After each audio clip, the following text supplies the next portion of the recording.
એટલે 1400 ને 1500 ની વચની અંદર રામાનંદે પોતાનો આ 14મી સદી કે સદી જે કહી 14મી સદી આ 21મી છે 700 વર્ષ કે ત્યારે આ એ લોકો એમને રામાનંદ સ્થાપ્યો રામાનંદજી એમના જે શિષ્ય હતા એ કુબાજી મહારાજ એમની પરંપરામાં કબીરજી આવી ગયા મીરાજી આવી ગયા અને એ કુબાજીની પરંપરા આપણી પરંપરા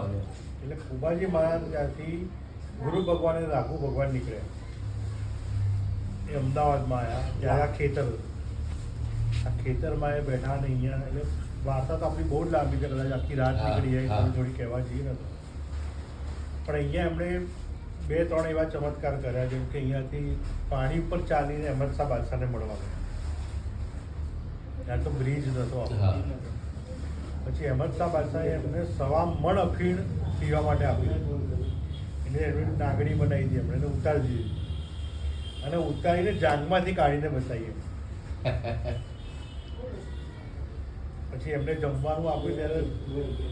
બધું એવું જમવાનું આપ્યું કે જે સાધુ સંત જમી ના શકે પણ જ્યારે ઢાંકણા ખોલવામાં આવ્યા ત્યાં આગળ પ્રસાદ જેવું થઈ ગયું પછી બાદશાહ નમી ગયા અને પછી હનુમાનજી ગણપતિની મૂર્તિ સ્થાપના અહેમદ શાહ બાદશાહ આપેલી એટલા વર્ષોથી અહીંયા છે અને અહીંયા ખેતરમાં જે બેન હતા સંતોકભાઈ પટેલ સંતોકબેન પટેલ હતા એનો દીકરો આંધળો હતો એટલે બાપુ રોજ અહીંયા બેસે ને એટલે એ આવે ત્યારે બાપુને બોલે કે તમે અમારા ખેતરમાં આવીને બેસી જાઓ છો પણ કે અમારા છોકરાઓને તો વિચારો કે મારો છોકરો આંધળો છે એટલે બાપુ એવું કીધું કે તારો છોકરો ક્યાં આંધળો છે બૂમ પાડ નહીં એટલે બૂમ પાડી એટલે દોડતો દોડતો છોકરો આવ્યો એટલે એક ચમત્કાર એવો થયો જેના હિસાબે બાપુને એમને સંપૂર્ણ રીતે એમને પરમિશન આપી દીધી અને 1932માં નરસિંહદાસ બાપુએ પછી પૈસા આપીને આ જગ્યાને દસ્તાવેજ જેવું કરાય એ પછી ઘણા સંતો થઈ ગયા સેવનદાસ બાપુ થઈ ગયા મોટા સેવનદાસ બાપુ થઈ ગયા નાના સેવનદાસ લખીરામ બાપુ જેમને ગોલીમડા આખો લીમડો જમીનમાં ઉતારી દીધો બાદશાહ જ્યારે બાદશાહ સાથે થયું ને ત્યારે મોહનદાસ બાપુ